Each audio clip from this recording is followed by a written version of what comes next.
लाखों करोड़ों लोगों के प्रेरणा स्रोत के दिलों की धड़कन डॉक्टर अजय सिंह चौटाला जी का 64वां जन्मदिवस है और ये हम सब कार्यकर्ताओं के लिए बहुत पवित्र त्यौहार बराबर है।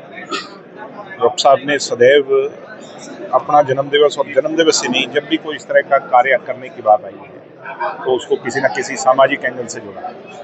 इनसो जो संगठन उन्होंने खड़ा किया उसको भी छात्र राजनीति से ज़्यादा जो प्रेरणा दी वो सामाजिक कार्य में सदैव। चाहे ये तो ब्लड डोनेशन की बात है, डॉक्टर साहब ने तो अपना एक एक अंग दान कर रखा है और जितनी बार उनने ब्लड डोनेट किया होगा शायद ही बहुत कम ऐसे एग्जाम्पल मिले। तो ये जीवन किसी और के काम आए, यही अपने आप में ये सोच जो है बहुत बड़ी सोच है, ये विशाल सोच है और ये सोच डॉक्टर साहब से हमें मिलती है। आज हम सब कार्यकर्ताओं ने ब्लड डोनेट कर करके डॉक्टर साहब को जन्मदिवस की बधाई दी, शुभकामनाएं दी और उनके दिखाए गए रास्ते पर चलेंगे, पार्टी को मजबूत खड़ा करेंगे और लोगों की सेवा करेंगे। सर, निकाय चुनाव में भारतीय जनता पार्टी के ही जीत हुई है, एक तरफा हुई है, दूसरी पार्टियां बिल्कुल साफ हो गई है। कांग्रेस पार्टी का साफ होने का कारण तो सबसे जग जाहिर है। प्राइवेट लिमिटेड कंपनी बन गई, फैमिली कंपनी बन गई, बाप बेटा कंपनी बन गई और ऐसे में लोगों ने सबक सिखा दिया। कांग्रेस अपना पक्ष का नेता ही नहीं तय कर पा रही। इससे ज़्यादा बुरी बात क्या होगी कि इस प्रदेश में जिसने कांग्रेस को 37 सीटें देकर के एक जिम्मेवार पार्टी बनाया है, विधानसभा के अंदर वो एक आदमी को जिम्मेवारी नहीं दे पा रही जो प्रदेश की लड़ाई लड़े।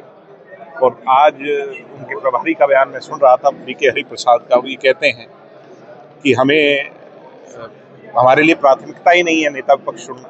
प्रदेश को नेता विपक्ष नहीं मिल रहा और उनके लिए प्राथमिकता नहीं है। अभी तो ये 37 सीट पर आए हैं, अगली बार ये साफ हो जाएंगे।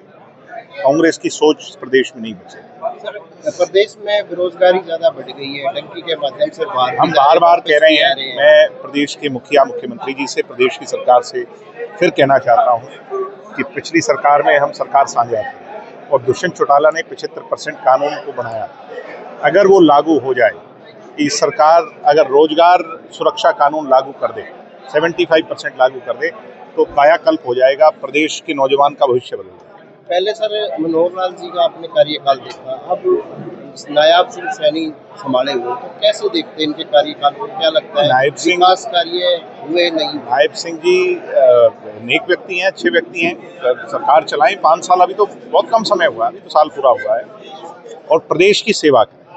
मगर अभी बेरोजगारी सबसे बड़ा मुद्दा है, प्रदेश के अंदर क्राइम कितना बढ़ गया, ये बहुत बड़ा मुद्दा है। तो सरकार के सामने बहुत ज़्यादा चैलेंजेस हैं। मुझे उम्मीद है कि सरकार उस पर काम करेगी, अन्यथा हम सड़कों पर जनता की आवाज़ बन करके उनकी हक और हुकूक की लड़ाई लड़ेंगे। वर्तमान जो नेता है उनका ये कहना है कि जेजेपी का जनाधार खत्म होता जा रहा है, तो आप कैसे देखते हैं आगे, कैसे इसको बढ़ाने के लिए कैसे काम? ऐसा है ना कि दुष्प्रचार के चलते हमारे साथ ही कुठाराघात हुआ।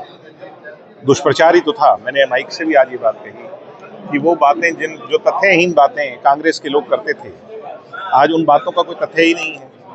तो लोग सब बातों को मान रहे हैं, जान रहे हैं। मैं बड़े विश्वास से कहता हूँ, इसको कोई ओवर कॉन्फिडेंस की बात ना कहिएगा, पर बड़े विश्वास से कहता हूँ, प्रदेश का सुनहरा भविष्य दुष्यंत चौटाला है। 2029 के अंदर प्रदेश के सामने अगर मजबूत पढ़ा लिखा और उस वर्ग से आने वाला जो प्रदेश के अंदर ज़्यादा बहुसंख्या में है, उसकी सोच को अपनी लड़ाई मान करके लड़ने वाला, किसान कमेरे की सोच की लड़ाई लड़ने वाला अगर कोई व्यक्ति है तो वो अगले 30 सालों तक इस प्रदेश का सेवक सिपाही बन करके कोई खड़ा रहेगा तो दुष्यंत चौटाला। तो प्रदेश भर में जेजेपी को बढ़ाने के लिए किस तरह का अभियान चलाएगा? अभी हमारी कार्यकारिणी जल्द हो जाए, क्योंकि चौटाला साहब का स्वर्गवास हो गया और हमारे उसके अंदर जो समाज के अंदर पहले त्यौहार तक उसको शुभ नहीं मानते, तो अब होली के पश्चात जो है हम अपनी नई कार्यकारिणी को घोषित करेंगे, पार्टी को फिर से खड़ा करेंगे, गांव-गांव जाकर के पार्टी के साथ लोगों को। सर, ये अंतिम सवाल, अभय चौटाला ये कहते हैं कि जो अब हमने पूरे प्रदेश भर में अभियान शुरू कर दिया, जो रूठे हुए कार्यकर्ता है, चाहे वो जेजेपी में गए चाहे वो, मैं उनके बारे में कुछ नहीं कहूँगा। उन्हें शुभ